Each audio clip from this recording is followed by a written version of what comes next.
Assalamualaikum warahmatullahi wabarakatuh. Apa kabar Anya? Alhamdulillah, luar biasa. Tetap semangat, Allahu Akbar. Yes, yes, yes.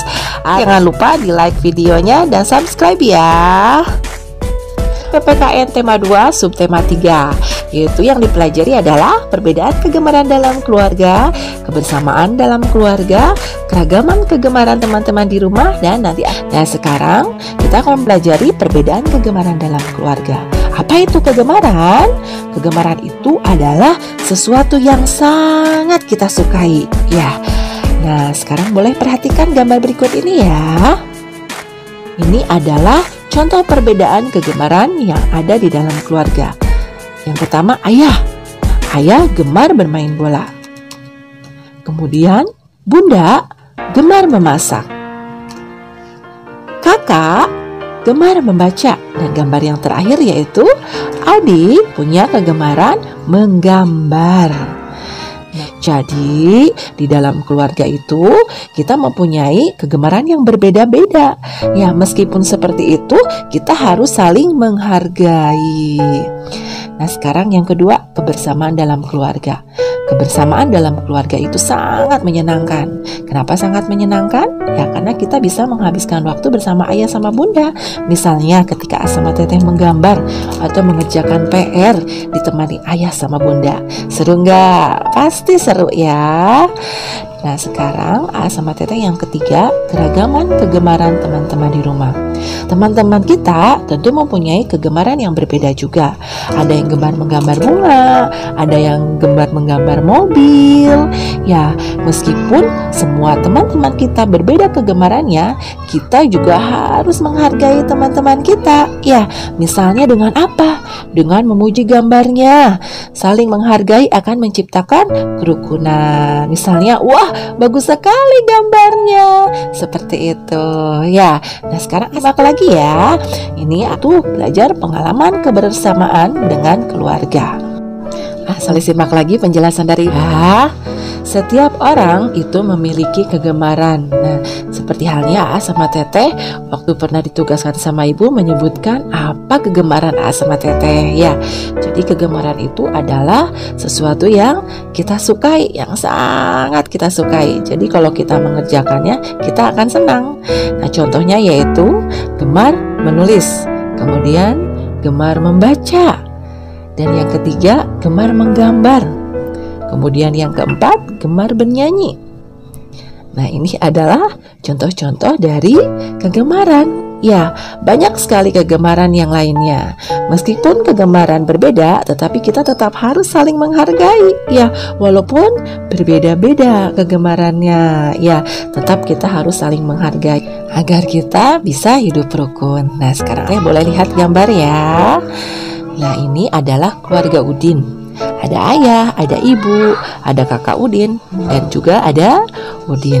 Sekarang asal perhatikan nih, keluarga Udin sedang apa ya?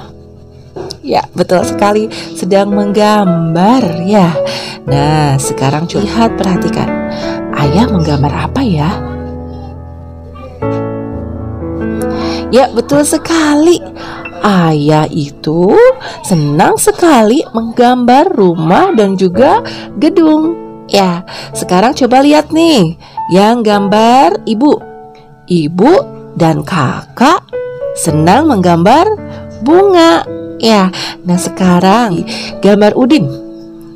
Udin kira-kira senang menggambar apa ya? Ya, betul sekali. Senang sekali menggambar binatang ya. Walaupun ayah, ibu, kakak, dan juga Udin mempunyai kegemaran menggambar yang berbeda, tetapi bisa tetap saling menghargai dan hidup rukun. Coba sekarang perhatikan gambarnya.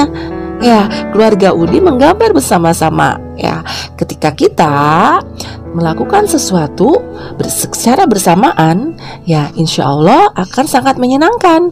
Karena kebersamaan di dalam keluarga itu adalah hal yang sangat menyenangkan. Nah, sekarang perhatikan ya gambar berikut ini. Perbedaan gambar kesukaan keluarga Udin. Ini adalah termasuk keragaman karakteristik individu. Ya, jadi walaupun berbeda-beda, kegemarannya tetap kita harus saling menghargai, harus saling menghormati, karena kita akan bisa hidup rukun. Ya, dengan saling menghargai, dengan saling menghormati, dengan saling melengkapi, tadi seperti gambar keluarga Udin, kita akan bisa hidup rukun. Jadi dalam keluarga akan tercipta kedamaian. Selain contoh kebersamaan keluarga Udin tadi, sebenarnya masih banyak sekali kebersamaan lain yang pasti pernah dirasakan oleh setiap keluarga. Oleh semua orang pasti pernah merasakan kebersamaan bersama keluarga. Nah, sekarang tugasnya buat ini membuat video bercerita tentang pengalaman kebersamaan keluarga. Ya, jadi nanti boleh bercerita di videonya. Misalnya ada yang sudah jalan-jalan, gimana rasanya jalan-jalan bersama ayah sama bunda? Gimana, atau ada yang bersama bunda memasak di dapur, atau misalnya ada yang bermain sepeda bersama ayah sama bunda. Gimana rasanya? Terus jalan-jalannya kemana? Atau misalnya tadi sama seperti keluarga Udin, menggambar bersama-sama. Boleh diceritakan kebersamaan bersama keluarganya. Ya. Posisi duduk yang benar saat menggambar. Saat menggambar, posisi dudukmu harus benar.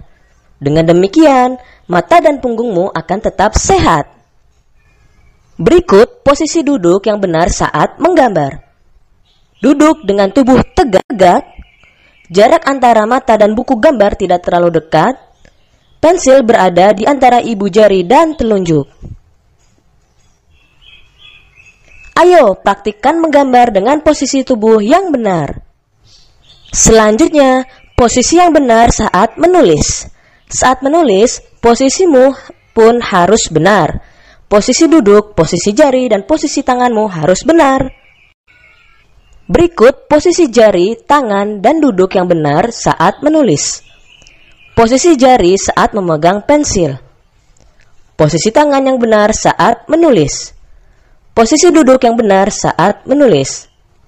Selanjutnya, jarak mata yang benar saat menulis. Saat menulis, jarak mata dengan buku pun harus benar. Hal ini untuk menjaga kesehatan matamu.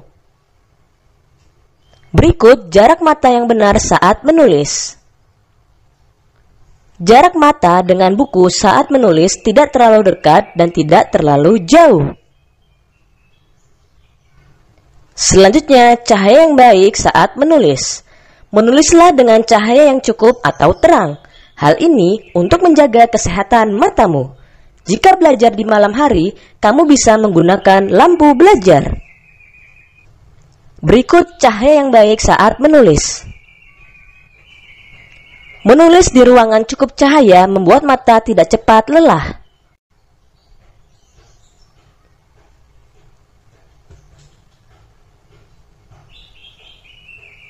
Saat malam hari, kamu juga dapat menggunakan lampu kamar atau lampu belajar. Menulis di ruangan gelap dan redup membuat mata cepat lelah dan sakit. Ayo, praktikkan menulis dengan posisi yang benar. Perhatikan posisi duduk, cahaya, jari, dan tanganmu. Bentuk-bentuk benda. Di sini ada gambar bola. Nama bentuknya adalah bola. Kemudian ini ada kaleng susu, ya. Nama bentuknya adalah tabung. Kemudian ini adalah kemasan pasta gigi. Nama bentuknya adalah balok. Kemudian ini ada dadu. Nama bentuknya adalah kubus. Nah, dari sini kita bisa lihat bahwa untuk bentuk bola itu hanya memiliki satu sisi saja. Kemudian untuk tabung, itu bagian atas dan bawahnya itu memiliki bentuk dan ukuran yang sama, yaitu lingkaran. Kemudian sisinya ada 3, jadi di atas, di bawah, dan di sekelilingnya. Ini berarti ada 3 sisi. Nah, untuk balok, itu mempunyai pasangan sisi dengan ukuran dan bentuk yang sama. Jadi bagian yang ini itu sama dengan bagian yang di samping sini. Kemudian yang atas itu sama dengan bagian yang di bawah. Kemudian yang di depan sama dengan bagian yang di belakang. Nah, ini adalah yang disebut dengan balok. Kemudian untuk bentuk kubus itu mempunyai 6 sisi. Jadi di sini 1, 2, 3, di bawah 4, samping sini 5, sebelah sini 6. Jadi ada 6 sisi dengan bentuk dan ukuran yang sama. Jadi bentuknya adalah persegi. Jadi panjangnya sama semua ini. Gitu. Ini adalah bentuk kubus. Coba sebutkan bentuk dari benda-benda berikut. Yuk kita coba ya. Yang pertama ini ada gambar mainan. Nah, ada di sini bahwa gambar mainannya bentuknya sama semua ya. Bagian yang depan, bagian yang atas, dan bagian yang samping. Begitu pula bagian yang belakang. Itu berarti ini adalah bentuk kubus. Ya. Nah, sekarang yang kaleng biskuit yang kedua ini. Lihat di sini ada bagian atas, bagian bawah, lalu ada bagian tengah yang melengkung. Nah, ada 3 sisi ya di sini. Karena ada 3 sisi, ini disebut sebagai bentuk tabung. Kemudian ini ada bentuk kardus kemasan obat. Di sini bagian yang depan ini sama dengan bagian belakangnya, sisinya. Lalu yang atas itu sama dengan sisi yang bawah. Lalu yang sebelah kanan ini sisinya sama dengan sisi sebelah kiri. Ini berarti bentuknya adalah bentuk balok. Nah, yang terakhir ini bulat seperti ini adalah bentuk bola.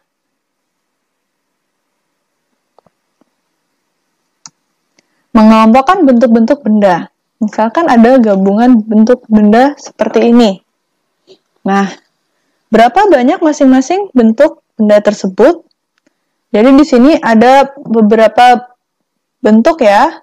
Ada yang seperti ini, ada yang seperti ini, kemudian ada yang seperti ini. Nah, itu ada berapa sih masing-masing? Jadi di sini kalau ditanya, berapakah banyak kubus, tabung, dan balok? Kita lihat sama-sama bagian yang kubus dulu.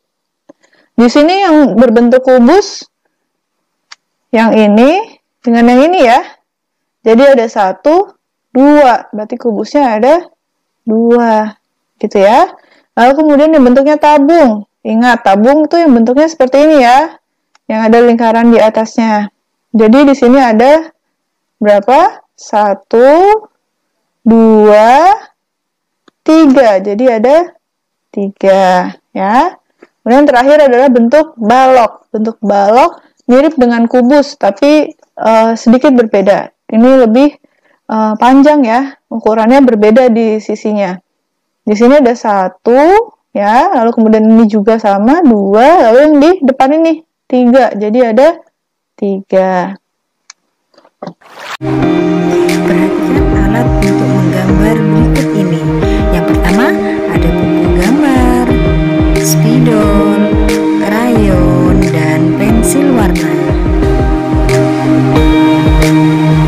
Sedangkan yang berikut ini adalah alat untuk melukis. Yang pertama ada kanvas, kuas, palet, dan cat air. Nah, kita akan belajar mengenal berbagai gambar dengan cara mencetak.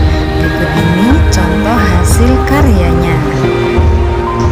Baiklah anak-anak, kira-kira apa saja sih bahan yang diperlukan ketika kita ingin mencetak gambar? Perhatikan bahannya berikut ini ya.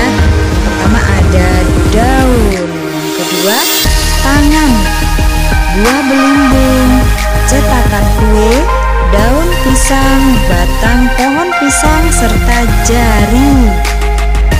Nah, di sini Miss ambil contoh bagaimana cara kita mencetak dengan menggunakan jari tangan.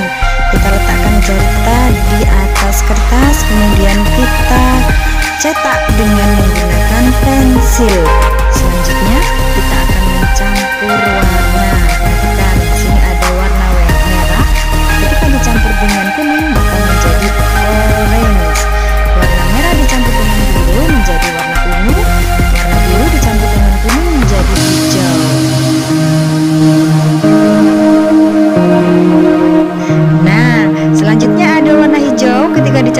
merah, maka warnanya menjadi coklat. Hijau dicampur dengan kuning, warnanya menjadi hijau muda. Biru dicampur dengan hijau, maka warnanya menjadi toska ya, hijau toska. Nah, berikut ini menggambar dengan jari atau finger painting yang pernah kalian lakukan ya kemarin. Sudah bagus-bagus kemarin. Nah, ini contohnya. Punya kan juga masih ada tentunya ya. Sekarang perhatikan membuat gambar dengan kolase. Nah, ini contohnya kolase itu menempel ya. Bisa dari biji-bijian, dari kertas dan lain sebagainya. Gambar, melukis, dan mencetak semua itu termasuk karya seni 2 dimensi. Demikianlah pembelajaran hari ini. Sampai jumpa pada pembelajaran berikutnya. Assalamualaikum warahmatullahi wabarakatuh.